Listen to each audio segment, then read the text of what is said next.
I'm Brandi Kruse. Coming up today on Undivided, the left says the Daniel Penny case is about racism, and I agree. Plus, shock of the century, crime drops in a city where police officers are actually allowed to enforce the law. And I want to take some time on the show today to apologize for failing to observe a very, very important holiday. That and more coming up today on Undivided. Remember, you can give the gift of Undivided to a loved one or maybe an enemy. Just go to patreon.com/undivided/gift. It's common sense, the gift that keeps on giving.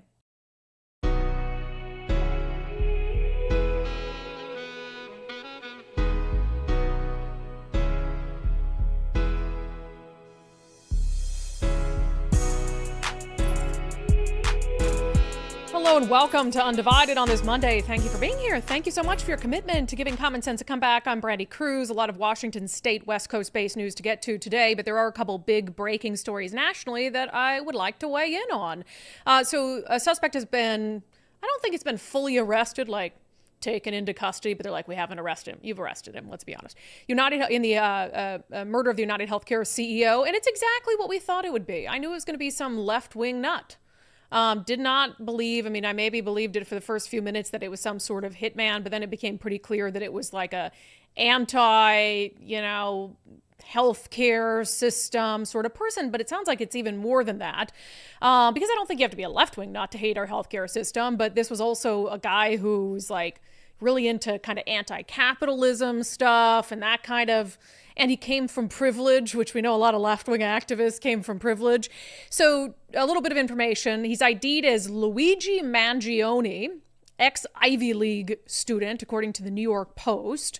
It says he's a tech whiz. Luigi Mangione, 26, of Townsend, Maryland, has not been charged but was taken into custody. The former prep school valedictorian was caught with a gun, a silencer, 4 fake IDs with names used during the killer stint in New York City, and a manifesto, sources said. I can only imagine what that manifesto said.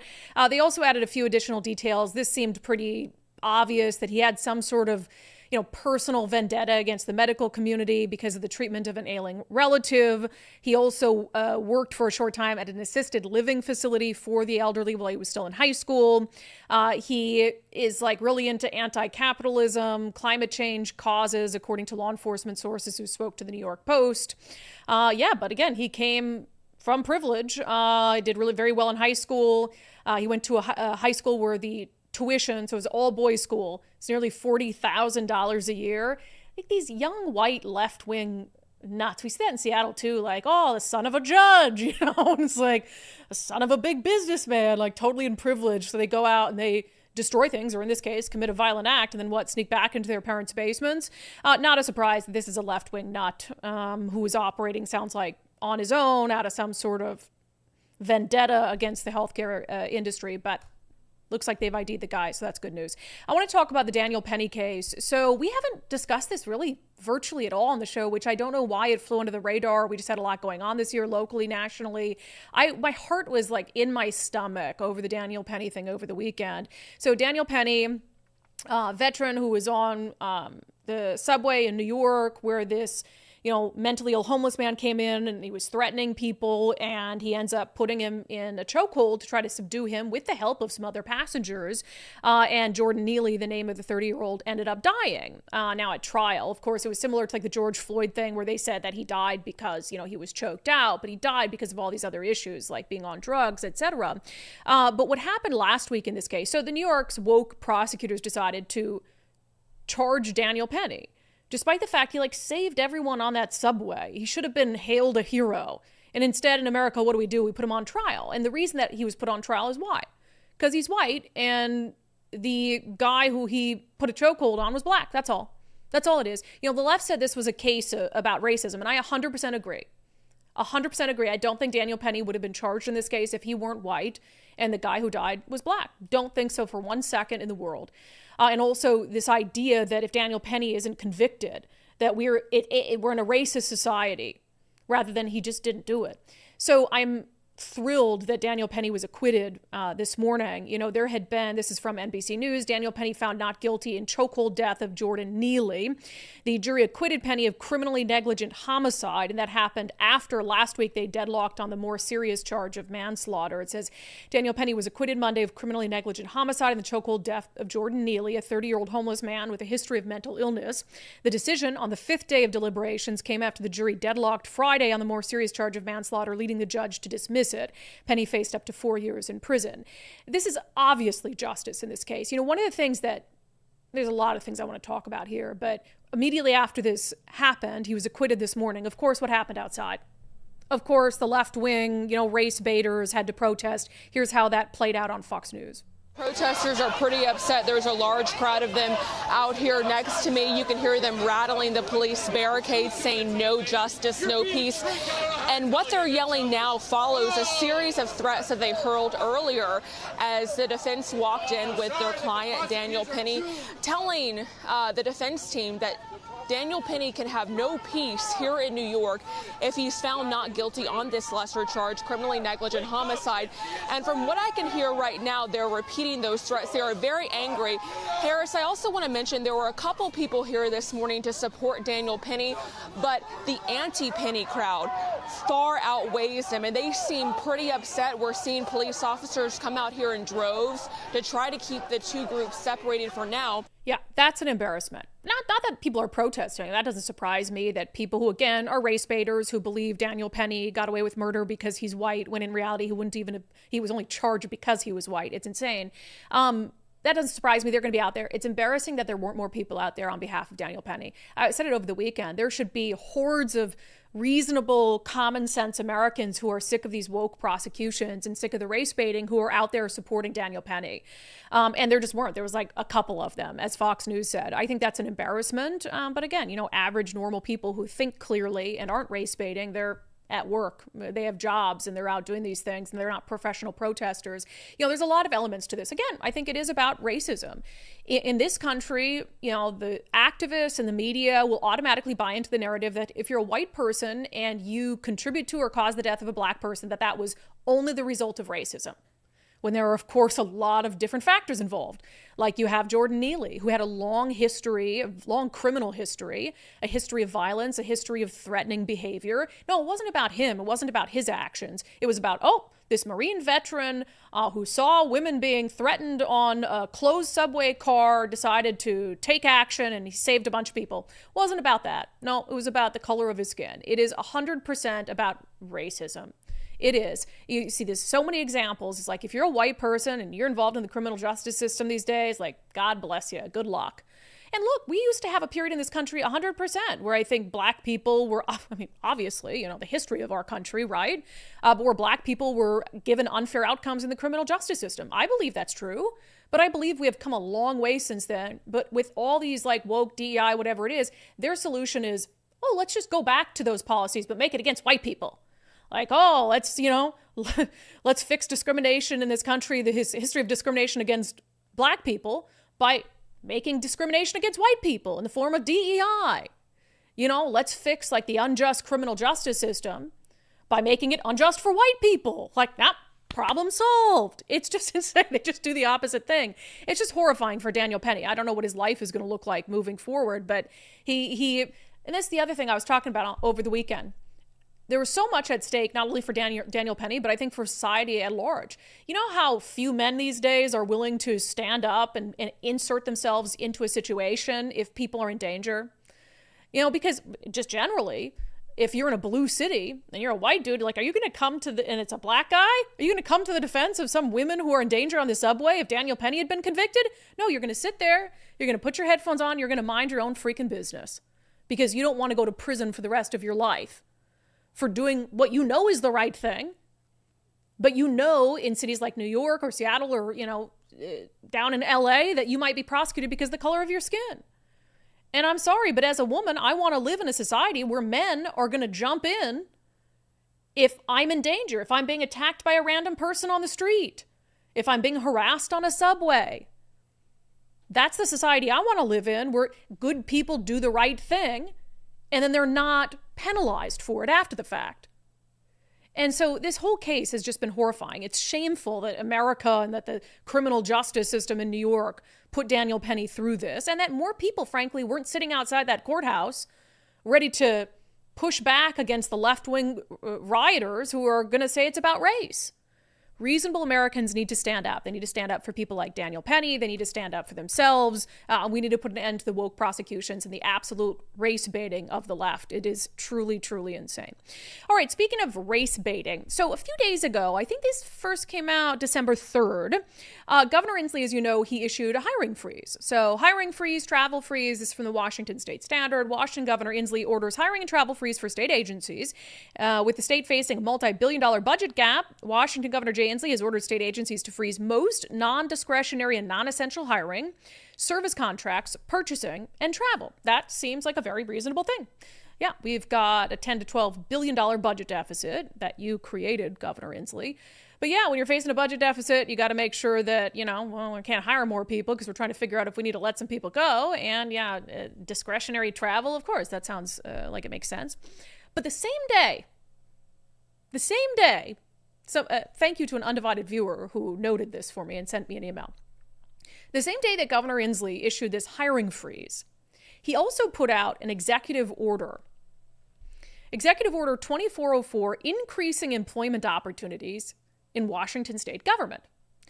So that just on its face is a little weird, right? Like, why are we freezing hiring and then on the same day you're putting out an executive order aimed at increasing employment opportunities in Washington state? Like, that seems a little weird. But not only that, it's about increasing employment opportunities through DEI hiring. Like, wait, why are we... You just talked about hiring freezes, so why are you releasing this wide-ranging executive order talking about how to, improve DEI hiring in Washington state? It says, achieving equity and diversity within our state agency workforce requires a comprehensive approach to recruitment and hiring that identifies and eliminates barriers to employment and institutional discrimination. Went on to say, whereas Washington state strives to be a leader in the movement toward equity and justice, and we are committed to demonstrating our progress in measurable ways, starting within our own state agencies. What is that? So we're in a hiring freeze. We don't have any money to do anything extra, yet the governor releases this multi-page rambling executive order about all the ways the state and state agencies are going to be directed to improve their commitment to progress and movement toward equity and justice.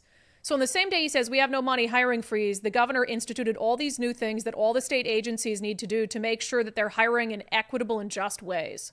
This is the reason we had to have a hiring freeze in the first place. This is the reason we're facing a $10 to $12 billion budget deficit, is because our governor is focused on dumb shit like that. Because our governor is focused on all these programs and initiatives and executive orders and efforts that the government shouldn't be involved in whatsoever. It's just like it's so funny. It's like the same day, and you don't even care how stupid that looks, doing that executive order back to back with saying we have to have a hiring freeze in state agencies. Now, one of the other aspects of this executive order is something I'm kind of torn on, and I'm curious what you guys think, because part of this executive order is instituting, so this was a bipartisan sort of effort to say, hey, there are some state jobs that we don't need 4-year degrees for. This was actually something spearheaded by Republicans. I think it was last session, maybe beginning of the session before. And then remember Bob Ferguson stole that idea from Republicans, and he turned a political ad into it when he was running for governor. And he had this ad that had his brother, who's a Boeing machinist, in it, talking about how I'm going to eliminate 4-year degree requirements, for state government.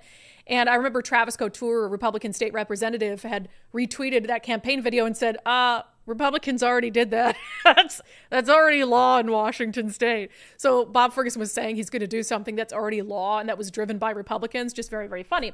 But part of this sort of DEI, equity, inclusion effort in employment for the state has to do with implementing that. So they are tying it into sort of DEI as, this is a way to improve access, equitable access to employment in the state, is to get rid of some of these unnecessary hiring requirements that we have. Some of this I actually agree with. I don't think it belongs under the scope of DEI and how did he word that? equity and justice. I don't think so. I think it's almost reducing government bureaucracy and layers that needlessly prevent someone from getting a job with the state, for instance. So it has, again, this is part of the governor's executive order. Improving access to state employment. So remove degrees as the only way to meet a required qualification unless the degree is required by law to perform the essential function of the job. By July 1st, remove certifications, specific years of required experience, and other biased qualifications. For example, required English proficiency, driver's licenses, lifting 50 pounds, etc., unless there is an established standard for it. By December 31st of 2025, agencies will replace degree and year requirements with the skills, ability, and knowledge necessary for performing the role. Applicants must demonstrate how they meet the skills, abilities, or knowledge for the role, which may include degree or work, personal lived experience. So there's a little bit of a gray area, but like, I don't think you have to have a degree to do a job. If you can, in their words, meet the necessary skills, abilities, and knowledge for doing the jobs, and you can demonstrate that, I don't understand why you have to have a 4-year degree. That's meritocracy. Like, that's so funny, because in this one executive order, you have all these things like that are about meritocracy mixed in with DEI. Those things are like totally different. Like, hiring someone because their skin color, their sexual orientation is the opposite of meritocracy. But some of the things buried in here are about meritocracy. Like, if you're the best person to actually perform the task and you don't have a 4-year degree, you should get the job, in my opinion. But some of these other things, like saying that they call them biased qualifications, like requiring English proficiency, driver's license, and lifting 50 pounds. Like, look, okay, if you're doing an office job and for some reason they have a requirement they have to be able to lift 50 pounds, that's stupid. But like, I would tend to think that the only jobs where you actually would have to show that you're capable of lifting 50 pounds are jobs where you'd need to be able to lift 50 pounds. Isn't that weird? Isn't that a weird thing to eliminate? I don't get it. And then the driver's license thing.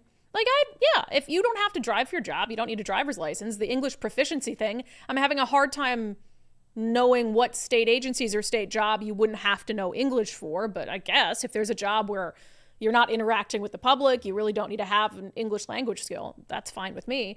So I'm fine in theory with this. I don't think it belongs in the realm of like DEI hiring. It's more like meritocracy issues. My only concern is this, and I'm sure it's the concern Nicole probably had when she saw this. We're just reducing standards for everything. We're just like, you get a prize, like don't have to go to school, don't have to be able to lift 50 pounds, don't have to have a driver's license, don't have to speak English. My concern is that rather than this being, we want to open the door to the most qualified people, regardless of if they, meet some of these kind of one-off things, then that's fine. But I worry that this is going to turn into essentially like an effort to just like anybody gets a job in state government. Like, our standards are just going to go to hell. So I don't know. I don't know if that's a ridiculous concern. Totally in support of the no 4-year degree thing. But I just feel like we are erasing standards from every segment of society. And I don't know if the result of that is going to be very good. So I'm curious what you guys think about that. Are you in line with loosening some of those hiring standards for state agencies? But at the same time, it's like you fired people because they didn't get a COVID vaccine.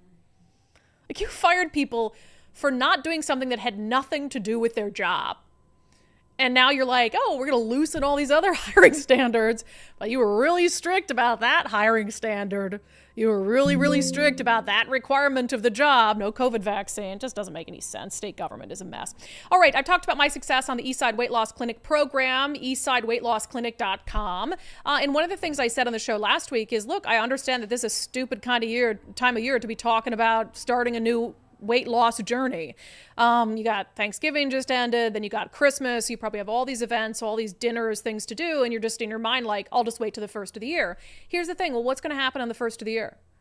Are you going to be able to commit to a program then, or are you just using the holidays and gatherings as an excuse not to do what you know you need to do? I started the program right before Thanksgiving 2 years ago, and in my first 60 days, so I went through Thanksgiving, through Christmas, Nicole and I even took a trip down to Vegas during that period of time, and I still managed to lose 30 pounds by the end of the year.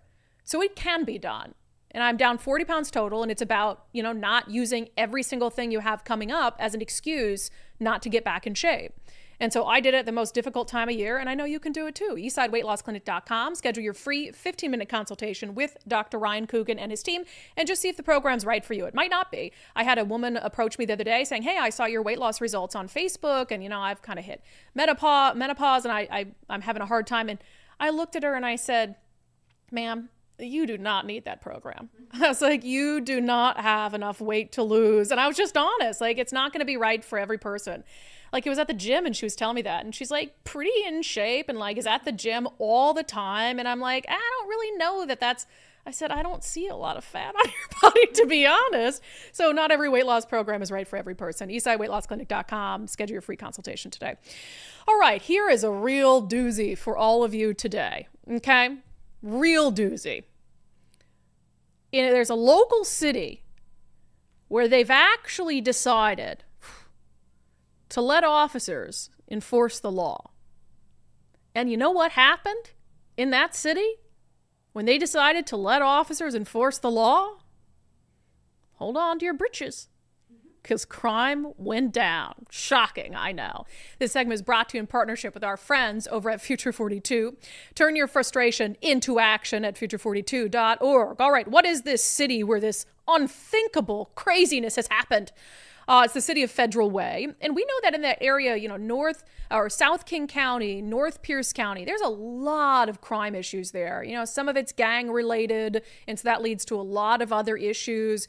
But burglaries, robberies, there's really this challenge there with crime. Well, the city of Federal Way has figured out a solution to that challenge, and it is enforcing the law when they are allowed to do so. So there's a couple things at play here. First, I'll just look at the stats that were put out by the city of Federal Way. So they anticipate year over year that crime's going to be down around 11%, if not more, by the time we finish out December. They've seen a 50% drop year over year in homicide. They have seen a 42% drop in robbery. They've seen an 18% drop in residential burglary. They've seen a 52% drop in motor vehicle theft. And here's the key, and one of the things we're going to talk about. They've seen a 402% increase in drug and narcotic offenses. So you might be thinking, 402% increase. The drug crisis is out of control. No, with that particular crime, the only way you're able to measure it right is if arrests are made. So like with murder, for instance, you know when there's a homicide. An arrest doesn't have to be made for it to be counted as a homicide. But with a drug or narcotics offense, that's a 402% increase in arrests. That's what's being reflected there. Is they finally, because the state fixed the drug possession statute, they finally have the ability to send officers out and actually arrest people who are out on the streets using drugs out in the open. And so you're seeing this massive uptick in Federal Way's decision and willingness to arrest and charge drug offenders. And at the same time, what are you seeing? You're seeing a drop in homicides. You're seeing a drop in robberies. You're seeing a drop in aggravated assault. You're seeing a drop in commercial and residential burglary. And then you're seeing a 52% drop in motor vehicle theft. Now, I think there is also some nexus there to arresting more drug offenders, but what other thing do you think is attributable to that 52% drop in motor vehicle theft? Well, over the past year, they've actually been able to pursue people who are driving stolen vehicles because the legislature, because of a citizen initiative, was forced to walk back restrictions that they put on police pursuits. And they did that at the end of last legislative session. So you have these things that are very clearly, you have cause and effect. Way more drug arrests, huge reduction in a number of categories of crime. Officers are able to pursue vehicles again. Oh, look at that craziness. 52% decrease year over year in motor vehicle theft. Wow, enforcing the law and allowing police officers to enforce the law really does make a difference. So joining us today to talk about these stats is Federal Way Mayor Jim Farrell. Mayor Farrell, welcome back to Undivided. Well, thank you so much for having me. Yeah, well, I love seeing these numbers go in the right direction. That's not the case everywhere. So it seems like there's maybe two separate things going on here. So one, the police pursuit law. So we've been living with the change now after the legislature passed the initiative, and you guys have seen a 52% decrease year over year in motor vehicle theft. Can you attribute that to the change in the law? Yeah, the bottom is dropping out of that number, just like we knew it would. It's a crazy amount. In fact, I've been watching this number all year. My prediction is even next year it'll keep going down, and that's because we can pursue and words out. But I got to tell you, so I had a feeling that car theft would be at that number, and that's a dramatic decrease. But the other number that really caught my eye and that prompted me to put this information out for the people to see is the 42% decrease in robberies. Yep. That is a dramatic decrease. And that's because almost every robbery that was occurring in our city right off the freeway was occurring in a stolen car, either to get there, to leave, etc. And so that's dramatic. Month to month, comparing this November to last November, that reduction was a 72% reduction in robberies comparing November's crime numbers. Yeah, that's awesome. Yeah. I love that. And that's exactly what you predicted. You were on the show talking about what would happen if the legislature, passed the police pursuit initiative or felt compelled or forced to have to pass it. And it wouldn't just be the motor vehicle theft. It would be all the things that you've been saying all along, I've been saying all along, are tied to we're tied to the rampant increase in motor vehicle thefts. And right. So you're seeing this now. I mean, do you expect anyone to discount that, to say, well, it could be, is there anything else they might try to attribute it to? It's probably a couple of other things. I mean, I think, what's interesting, I was at a board meeting for Valley Communications, which is the Valley 911. Yep. And they had noticed their numbers were down. And I told them about ours, and I attributed that to car theft as well, or excuse me, the pursuit law. Mm-hmm. Residential burglary is down 18%, and commercial burglary down 8%. I got all these numbers memorized, Brandi. And I got to tell you, I think it's a cascade effect. Yeah. And so when my last assignment at the King County Prosecutor's Office was in the car theft unit. I spent a few years in the homicide and violent crime unit, but my last assignment there was in car theft. And one of the things I noticed when we still had paper files is that these guys, these prolific car thieves, would go car to car to car to car. Yeah.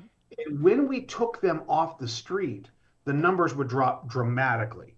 And that's just because that you've got the same people, a very small cohort of people committing a lot of these crimes. So that's what's occurring. Yeah, it's awesome to see. I think it's undeniable because, again, there is that, if you're running into a building, you're not doing it with your car. Right, if you're smashing in to steal an ATM, you're not doing it with your car. You're doing it with a stolen car. Yeah. The other big factor here, I think, and this to me shows Federal Way is doing what it needs to do, and I wish other people would follow suit, is the nexus of drug use and your decision to arrest people for using narcotics out on the streets. So I think it was the Thurston County Sheriff was on the show, and I had asked him, how much of your crime crisis would be eliminated if we started to take the drug crisis seriously? And he said 90%. Because a lot of what they're dealing with is drug-motivated types of crime. So you guys have seen a 402% increase year over year in drug and narcotic offenses. But that number reflects an increase in arrests, correct? That's right. Yeah. So what had occurred, as you know, is several years ago when the state Supreme Court came down with the decision to essentially invalidate the state's drug law because it was missing one word. They had to intentionally, if you're going to be held accountable for a crime, it makes sense that that the conduct has to be intentional, not accidental. So all the legislature needed to do was add one word. What they did instead was create this odd, two prior warnings that essentially created a state of de facto legalization of all street level narcotics. That meant that we couldn't arrest people because there was no database, no way to track it. And once the legislature actually went back, and I got to give them credit for doing this. And Brandi, I actually think the gross misdemeanor designation was exactly the way to go because they let us with the small amounts of controlled substances, cocaine, heroin, methamphetamine, fentanyl, um, district courts and municipal courts, city courts, are essentially like treatment courts. We can handle them better. If they had stayed felonies, that low level, I think it was a level 1 and level 2 felonies on the SRA, Sentencing Reform Act, they were closing these cases immediately upon resolution. In municipal and district courts, you can suspend jail time and have probation.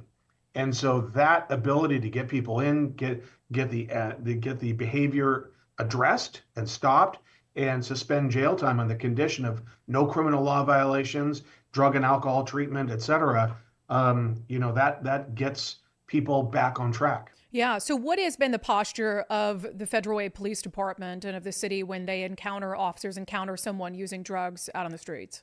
We arrest them. No questions, no warnings, no. No, but what was happening was this crazy thing and it's really tragic. Sometimes I would be driving on down Pacific Highway, and people who use fentanyl, we've all seen it. They're literally like bent over, standing up. Yeah, and it's tragic and it's sickening, and we were seeing people using open air use, and we couldn't do anything about it really, and so now we can. Yeah. And if we see it, we interrupt it, and we make an arrest. Yeah. So you're making an arrest, and because it's sort of in this jurisdiction of a gross misdemeanor, you guys are trying to go toward treatment, but if they don't accept it, then it's jail time. That's right. Yeah. Imagine that. Imagine this sane world we're living in. And you see it. You see it borne out in the numbers. And I would even argue the homicide figure. I would even argue that between the motor vehicle, or between the police being able to pursue again, and you guys doing that, and the substance abuse, I think that's why you're seeing half the number of homicides. Because we know also, drive-by shootings or whatever it is, a lot of those are committed in stolen vehicles. And the people who are out there abusing substances and homeless or whatever, they're way more likely to be the victim of a homicide if they're out there on the streets and vulnerable. So, Nicole, yes, good stuff down there in Federal Way. We love it. Let's duplicate this across the state. Love to see these numbers, and we'll see where the trend goes from here. Mayor, thank you so much. Thank you for having me. Appreciate it, Brandi. It's just amazing how that happens. Enforce the law, crime goes down. Oh my gosh, mind-boggling. If only we had more elected leaders who we send to Olympia who understood that simple equation. That segment was brought to you in partnership with our friends over at Future 42.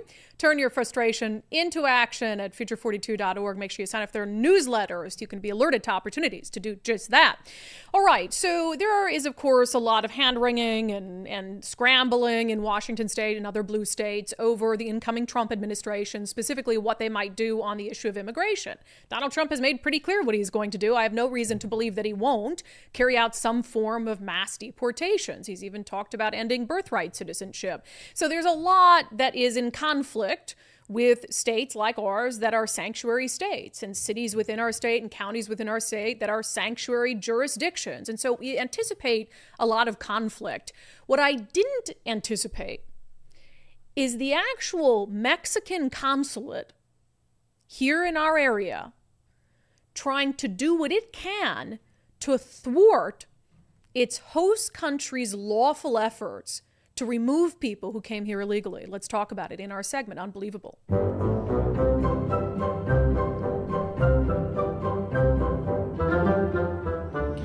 Boop.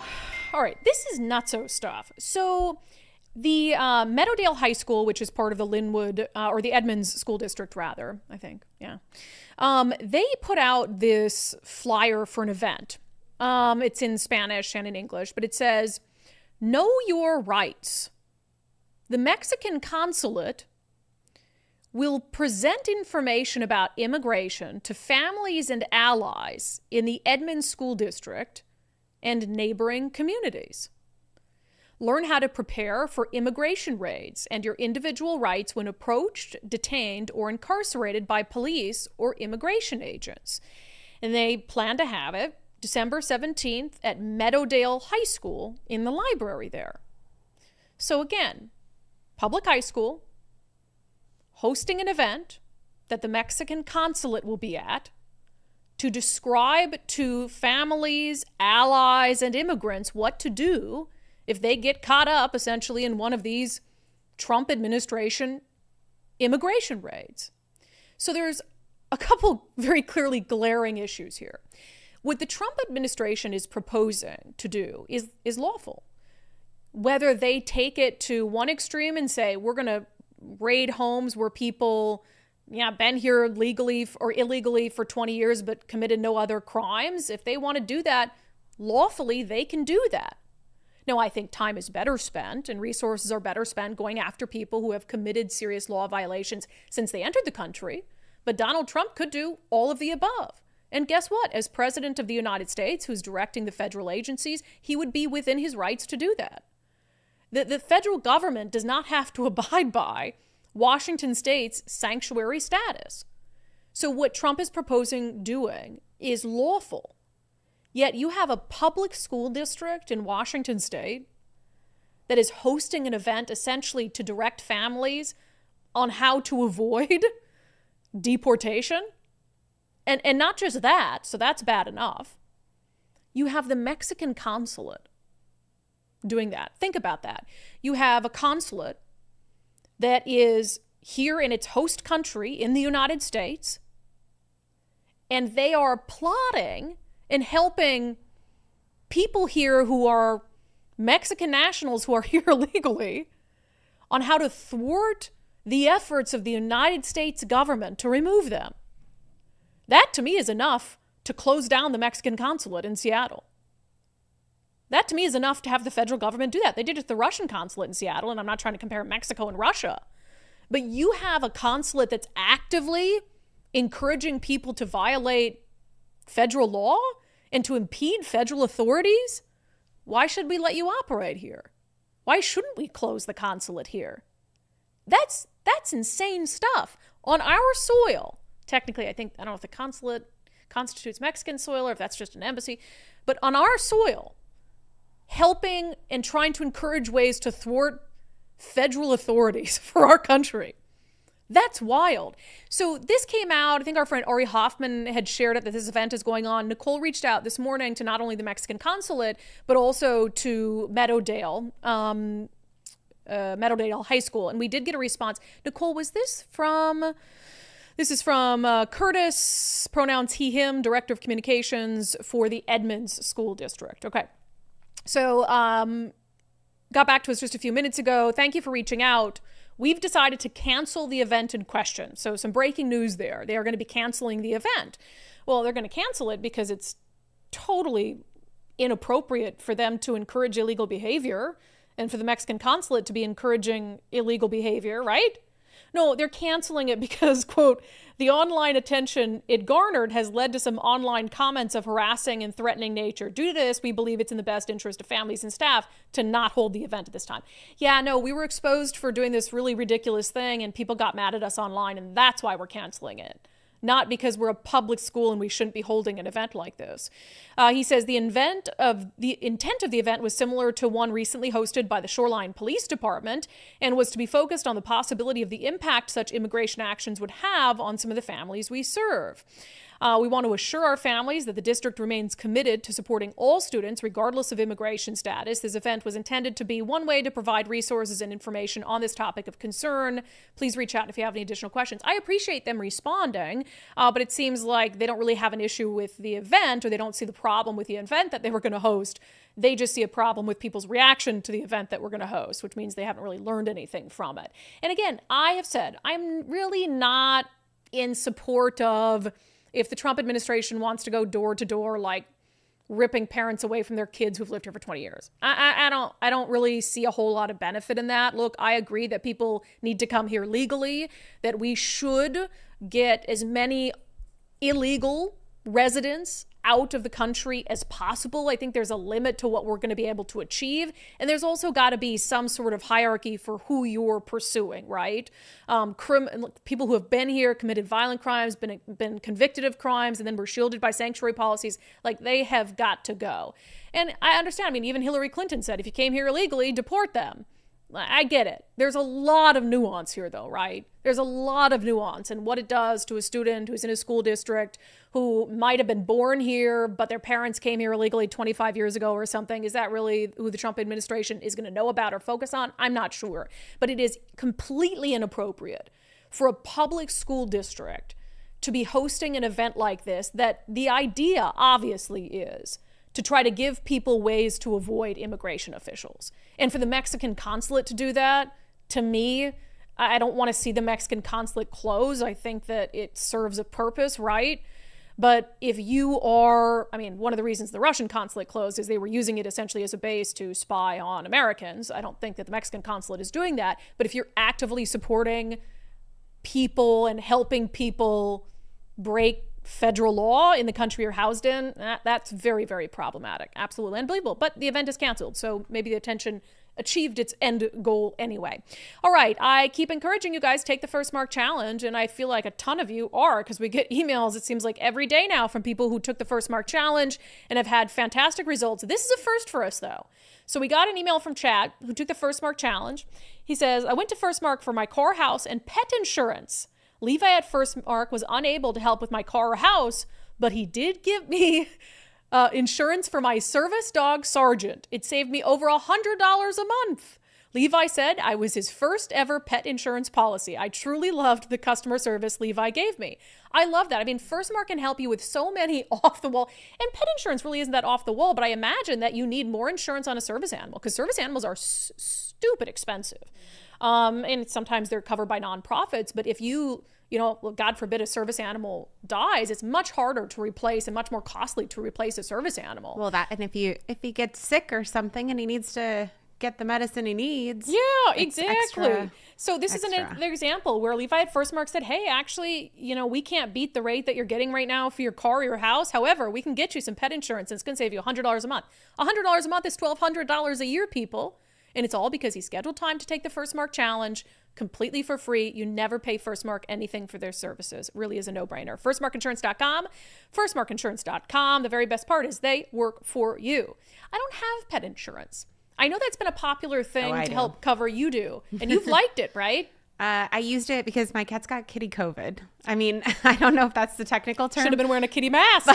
Did you not mask your cats? I did not. No. Shame They did on get respiratory you. illnesses, and so I did use it for that. But yeah, I just never wanted to be put in the position where I had to choose, money over 100% over what to do with them. So yeah, that's just this extra sense of security. Yeah. It's worth it to me just to not worry about it. Mackenzie has definitely been an expensive dog this last year. Yeah. So if I could go back in time, we would have got insurance for her, because she's old and you have to get it when they're prone. Kittens or puppies, because then it's cheaper and you're paying it over a lifetime. If you got it for Mackenzie, a couple years ago, it would have been ridiculously expensive as well. Probably not more than like the insane bills we've had for her this year. I know. It's not like she's getting old. Our black lab is getting old. And it's not as if... She's already Sorry, I'll get old. back to the news in a second. She's very old. She's 14. It is not as if like she's just getting old and we're trying to keep her alive with expensive surgeries. No, she had these one-off things. Like she got this infection in her face from eating something that jammed into her, and her face ballooned up like this. So what is our option? Like, nah, I can't do anything about that. It's like, okay, that's not an option. So anyway. Poor Mackenzie. I digress. Where was I at? Oh, I have an apology to give. Oh. Yeah. We try to make sure that on this show, we are honoring and observing some of our really important, more meaningful holidays in a way that does them justice. And so I should have had a special show over the weekend to recognize one of this nation's most important holidays, and that is pansexual and pan-romantic Pride Day. Sorry, I tried to get through that without laughing. Yeah, we missed pansexual and pan-romantic Pride Day. I do apologize for that. The good news is HHS didn't, and they used their government social media account to make sure that all of us knew about pansexual and pan-romantic Pride Day, which I do appreciate HHS's attention to this important matter. They said, today on pansexual and pan-romantic Pride Day, everyone deserves to feel seen, respected, and supported, no matter who they love. Create a world where everyone feels proud to be themselves. Rainbow, hashtag pansexual Pride Day. So despite this being, I know, really a critical holiday, I need to Google really quickly what both of those things mean. pansexuality refers to a sexual, romantic, or emotional attraction. It's important that we understand, really, we grasp the meaning of the holiday. So just, give me this opportunity to inform you. Pansexuality refers to sexual, romantic, or emotional attraction toward people of all genders, regardless of their sex or gender identity. That's really inclusive. That's very inclusive. Like, hey, I can be attracted to anyone at any given time. All right, panromantic. Let me just make sure. Panromantic. I want to make sure I get panromantic is often shortened to panro. Thank you. Is a romantic orientation describing an individual who experiences romantic attraction to individuals where gender identity is not a factor. Okay, it sounds like the same thing as what I just... Panromantic individuals may instead feel that their romantic attraction is influenced by other factors, such as presentation or personality. Okay, so, panromantic individuals may be described as being gender blind. Oh, colorblind, gender blind. I do not see a woman. I just see a human being when I look at you, Nicole. Eyes and a nose. So anyway, happy pansexual and panromantic Pride Day. Again, I really appreciate the fine folks at Health and Human Services taking time out of their very busy days, obviously, to inform us of this important holiday, and I will not make the same mistake next year. Speaking of insane made-up words, the Oregon Public Schools are sending out some interesting health surveys to 11th graders. And I included this on the show today because I think it's important to know that, like, Washington State is not alone in this insanity. Some of the things we're seeing happen here in schools are absolutely happening in places like Oregon and places like California, and that's why the West Coast is just falling into an ocean of despair. So I saw this put out by lawmakers, some Republican lawmakers in Oregon. So 11th grade health survey. What do you think should be an 11th grade health survey? I would say, and this is a voluntary health survey, so if you don't fill it out, you're not going to be penalized. I would say, talking about, suicide would be probably okay for 11th graders, like their mental well-being, their emotional well-being, like maybe depression. I think that's probably pretty fine, especially given this epidemic of depression that we have. Let's see, informing them about maybe romance, sexual partners, healthy relationships, STDs, those things, for a health survey. I think that's fine. Let's check out the health survey that Oregon Public Schools is handing out to students. Let's see. What is your sexual orientation? You can choose more than one. Straight, lesbian, gay, bisexual, pansexual, asexual, or aromantic, queer, questioning, something else, or I'm not sure. Okay, that doesn't seem to really have anything to do with someone's health. Let's just keep going here. What is your gender identity? You can choose more than one. Okay. Two-spirit, girl or woman, boy or man, demi-girl or demi-boy, non-binary, gender fluid, gender queer, questioning, or agender/no gender. What is demi-girl? All right, hold on. Get my Google. Demi-girl. What is a demi-girl? Demi-girl, also known as demi-woman, demi-female, or demi-lady, is a demi-gender identity describing someone who partially identifies as a woman or a girl. Got it. Okay. Let's see here. And then there's a 1, 2, 3, 4, 5, 6, 7 options to choose from if you're Native Hawaiian, different genders. And then it says, are you transgender? Yes, no, I'm not sure. I prefer not to answer. Okay, really getting in some good stuff in this health survey. Here's my favorite part of the health survey, because that other stuff, that just happens, I think, these days. There's a whole page about climate change in the health survey. How confident are you that climate change is or is not happening? That's a question on the health survey. Oh, here's one. How often do you feel emotionally stressed, for example, helpless, frustrated, or sad about the future because of climate change? In the past 12 months, have your feelings about climate change negatively affected your daily life? For example, ability to focus or concentrate, sleep, eat, have fun, enjoy relationships? Is that where 11th graders are at? That their feelings about climate change are so depressing that they can't eat, sleep, have fun, or enjoy relationships. Here's the thing about questions like this. You are signaling to these kids that they should be in a state of despair over climate change. That's what they're doing. You are signaling to these 11th graders that climate change is so serious that they should be feeling helpless, frustrated, sad, and have an inability to focus or concentrate, sleep, eat, have fun, or enjoy relationships. I just believe more than ever that we have to either fix public schools in a hurry or take our kids out of public schools. Because that is insane. Can you imagine your kid coming home with this stupid health survey? A health survey. I would like to see an example of what a health survey looked like 20 years ago in Washington State. What kind of health surveys were kids being given at school 20 years ago in Washington State? I'm sure it was like sex stuff and whatever it is. Like, do you feel safe at home? You know, that question about, do you feel safe at home? Making peer sure there's pressure. no abuse, peer pressure, drugs. And there was drugs, yeah. Drugs and alcohol and drinking. Yep. No, now you have to tell them whether you're a girl, a boy, a demi-girl, non-binary, gender fluid, gender queer, questioning, straight, lesbian, gay, bisexual, pansexual, asexual, aromatic, queer, questioning, or if you feel so depressed about climate change that you can't eat and sleep. We are raising a very troubled generation of kids, and we have no one to blame but ourselves. All right, really quickly we went to Oregon. Let's go to California quick and national. So we talked on the show last week about how Gavin Newsom, he's going to be, I think, in the running, him and Bob Ferguson. I don't know who's going to come in first for most STDS governor, severe Trump derangement syndrome. Matt Gilbert coined that. But Newsom's trying really hard. Despite, budget issues there, he's asked the state legislature for $25 million for a legal defense fund before Trump takes office. So deficit, no big deal. Let's get $25 million set aside so we can go straight up STDS once Trump takes office. So on Sundays with Subscribers this week, we had on, he's one of really my favorite political commentators out of California, Dr. Houman Hamadi. He's been on our show before.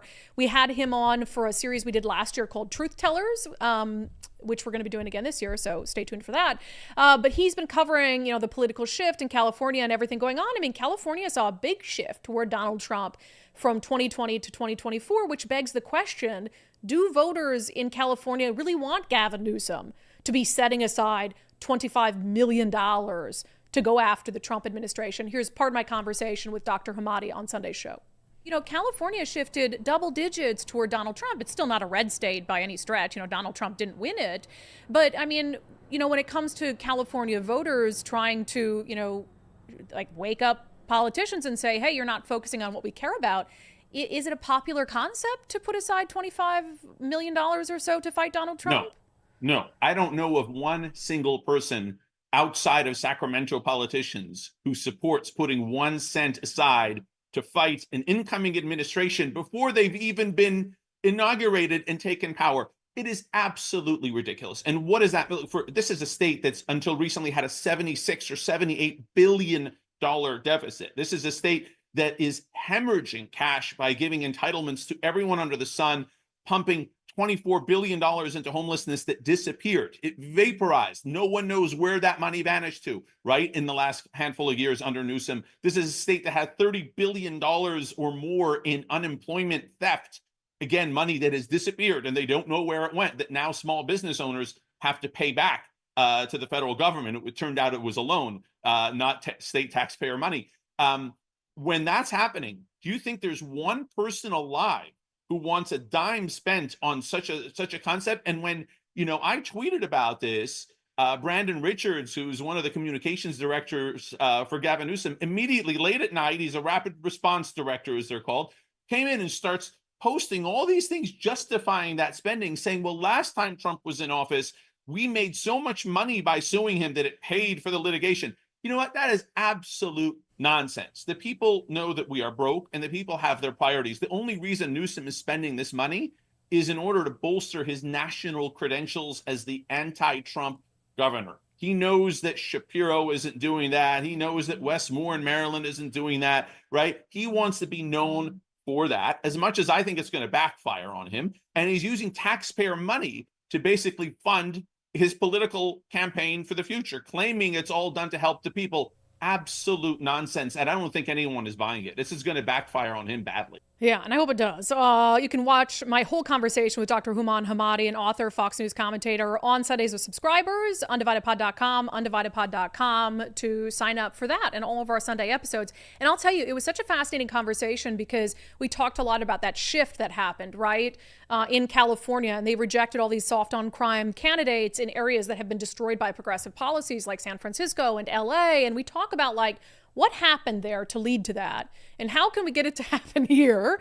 And so it's just fascinating to hear the level of parity between what happened in California and some of the things going on here. So I think there's still hope here. And that was sort of the point of that conversation is if there's hope for California, there's absolutely hope for Washington State. All right, we'll get to our daily subscribe. In case you're ever curious if this show is really live.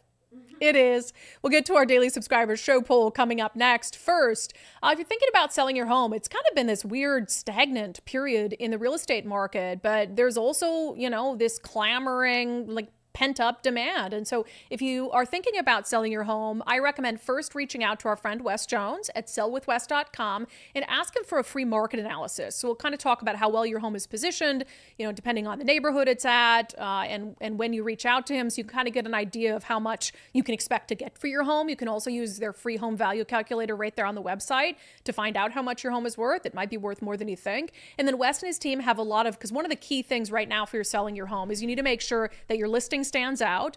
And yeah, if you've got some cosmetic upgrades to make, that isn't going to hurt. One of the nice things Wes Jones and his team do is they have something called the Listing Boost Concierge Service. So they can actually come in, they can fix any, make any cosmetic updates that you need to make, manage those projects. They can even help you pay for it up front, which is really cool. So sellwithwes.com, sellwithwes.com, a better way to sell your home. All right, let's get to our daily subscriber show poll. So let me give you a little context for why I asked this. There was a video put out on social media over the weekend that I had watched, and it has to do with this leading gender care doctor who is perfectly fine, thinks it's perfectly normal to cut off young girls' breasts or whatever it is, or other appendages, and do gender reassignment surgeries on kids. Like, she thinks that's perfectly natural and normal. Now, I have tried, I think, and had a pretty nuanced opinion on the transgender issue. And it's one that has really evolved, like many things for me, over the last 3 years. I would say up to about a year ago, like if you're an adult, everything's on the table for me. I don't care what you do as long as it doesn't impact my life. I've always been consistent on that. With kids, the position I took probably a year and a half ago was like, would I do it for my child? No. Would I, let my kid get gender hormone therapy or gender reassignment surgery? No. But because I believe so much in parental rights, I defended parents who wanted to do it, with consultation with a doctor, their kid, and their parent. I thought, well, if a parent wants to consent, then that is that parent's business.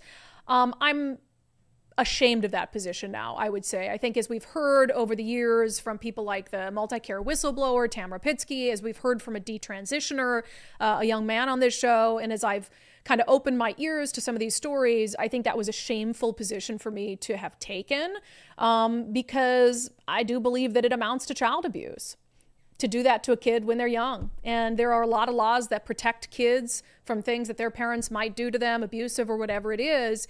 Trying to change your child's gender or saying, telling a doctor, consenting to it when they're 10, 11, 12 years old, when we know that it could have disastrous implications for them later in life, I don't agree with it anymore. And I just want to acknowledge that that's, I think, for me, a position I took that I really, really regret taking, but I've learned and I've grown, and what else are you going to do? So I put that out on social media over the weekend, but I asked you guys, and I'm open to hearing your opinions on this. I said, do you believe minors should be able to receive gender care as long as they have the consent of their parents? Because I do think there's some inherent sort of push and pull there for conservatives in particular, who fight for, who believe in parental rights, who don't want sort of a situation where parents are cut out of things. So, in this case, do you agree with it? So right now, 88% say no. They do not believe that kids should be able to get any sort of gender care, even with parental consent.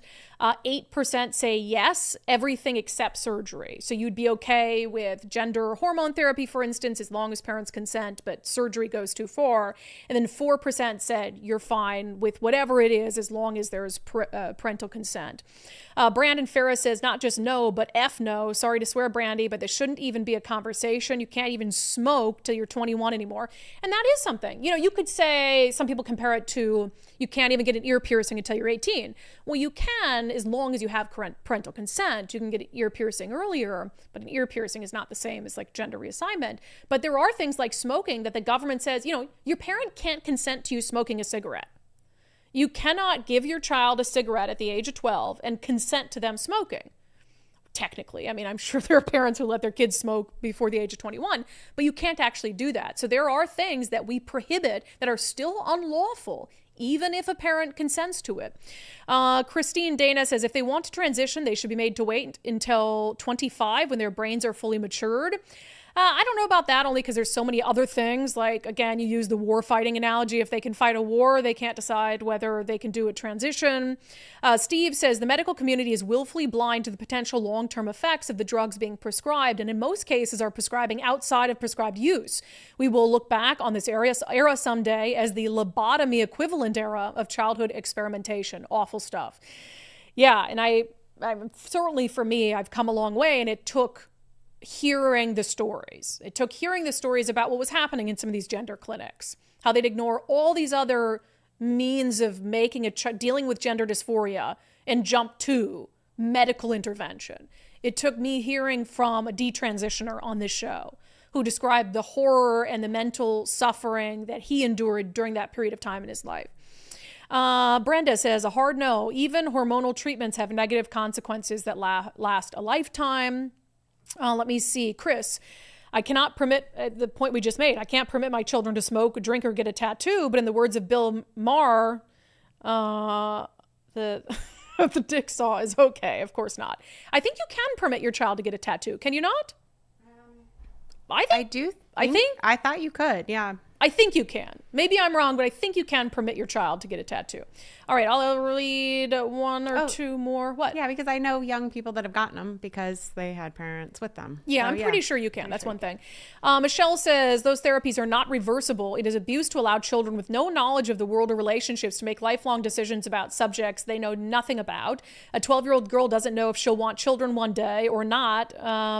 Boys and girls know nothing of sex or the intimacy of sex within a mature relationship, and taking hormones or having these surgeries will never allow them to experience it when they're older. Just plain abuse. And I'm leading more and more toward that. Matthew Cook says gender affirming care is akin to child abuse.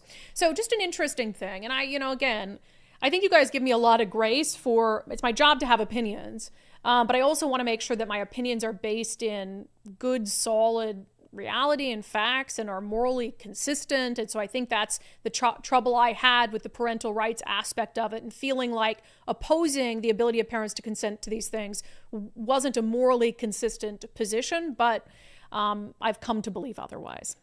All right, we'll get to our comments and our closing sanity check first.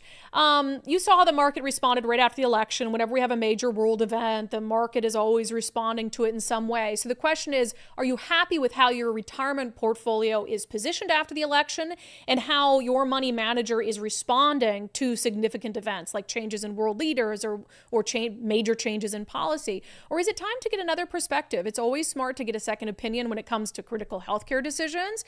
Well, Zach Abraham, who's the chief investment officer at Bulwark Capital, thinks it's no different when it comes to the health of your retirement portfolio. So you can get that second opinion with Bulwark's free Know Your Risk portfolio review. During that, they'll cover the impacts of the election. They'll give you an outlook for 2025, plus a full reveal of how Bulwark is always looking for opportunities to lower risk, lower cost, and give your retirement as much upside as possible. You only get one retirement. Get a second opinion. Don't put it off. Schedule your free portfolio review now at knowyourriskradio.com, knowyourriskradio.com. All right, questions and comments. On the CEO murder, ZDS says, I think the term mentally ill is used way too often. I think most of the time bad people just decide to do bad things to others. But I just really believe that, like, there has to be some level of mental illness, right? For you to go to the extent of murdering another person.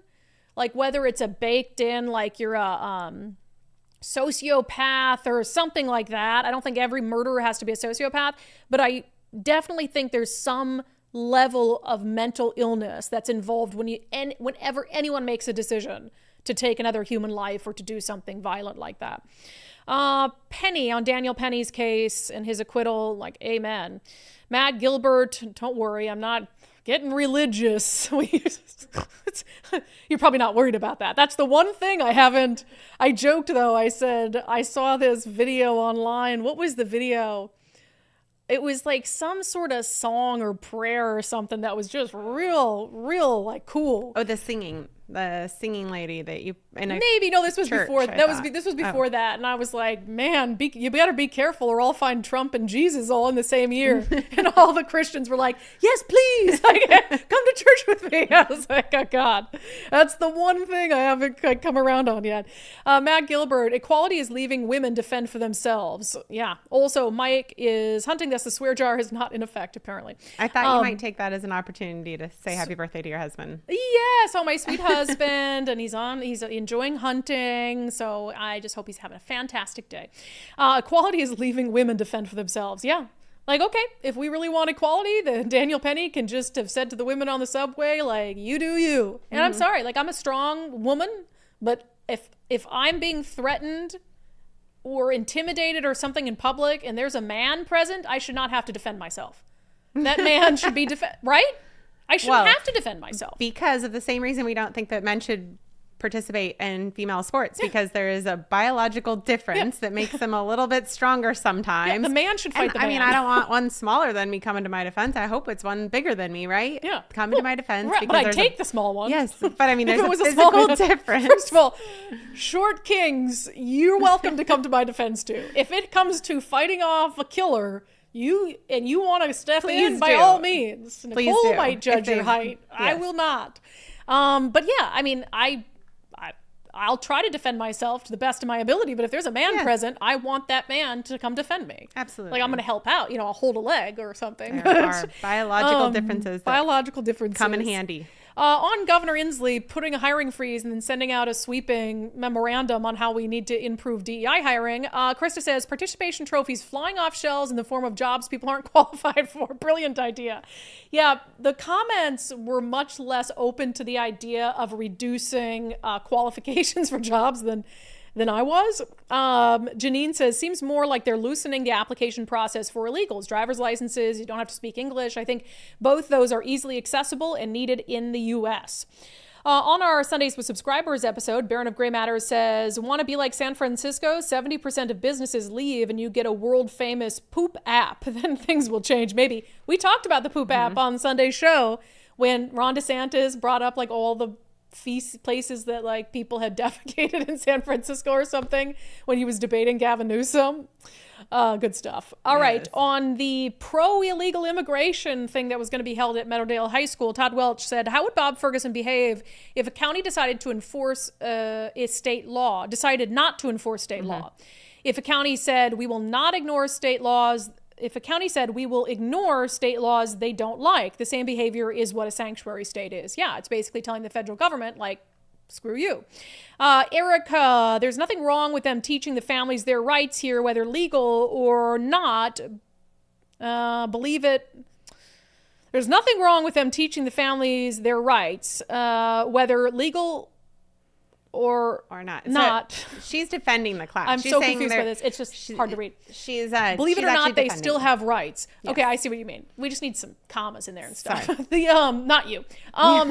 Yes, they still have rights. I understand that they still have rights. But when you have the Mexican consulate who's essentially going to give people ways that they can avoid being deported for doing something illegal, that is beyond like the rights that you, like, they have rights as citizens, but they don't have a right to break the law. And they don't have the right to, like, unduly, they don't have a right to stop the federal government from enforcing the law. Like, that's not, you're kind of confusing things. But I'm saying that of course they have rights. Of course they have rights. But if they broke the law, there's nothing that stops them. There's no right that protects them from being arrested and deported. And that's not the role of a public school district. Matt Gilbert, $5 super chat. With the end of the year coming up, I just want to say, give Nicole New Year's Day off. Why are you putting that in there? You'll have New Year's Day off. I'm giving you 2 weeks off. Jesus. So I felt like Megan White, tattoos on minors, even with parental consent, are illegal. We own a tattoo business. Shout out to Action Tattoo in Auburn. Okay, so it is. And a few people have said that. I guess so. Interesting. Different states have different things, I think. Yeah. Mm-hmm. I think a parent should be able to consent to a tattoo. Yeah. I mean, but maybe along the same, I mean, if you're comparing because I guess it's permanent. It's permanent. And yeah, I mean, ear piercing is not permanent. So in theory, that's the difference between the state law. When you can consent as a parent to this, to the ear pierce, but you can't consent to a tattoo. One is permanent, the other's not. But you can consent to lifetime sex changes. There's no moral consistency there. It's just absolutely insane. But thank you, Megan. And yes, shout out to Action Tattoo in Auburn. Megan, you should hit me up because I'm curious.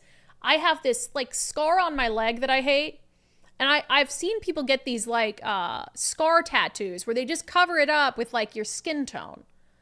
Oh. You know what I mean? So Megan, hit me up if that's something you might be willing to do. Is it a color? It's like... Is it like red? Yeah, it's this one. Huh. See it? Well, not from... It's shadowed, but yeah, it's like a little red thing, kind of. Okay, It's a little scar. Maybe, yeah. I'm curious. Okay. All right, you could at least lighten it. I'm sure they could lighten it. I realize it's not the coolest tattoo, but I don't like the thing, and I want to cover it up. Anyway, good... Whatever. Good comments per the usual, and with that, let's get to our closing sanity check. Finally, a protest we can get behind. All right, this from Fox News. High school students facing uprising.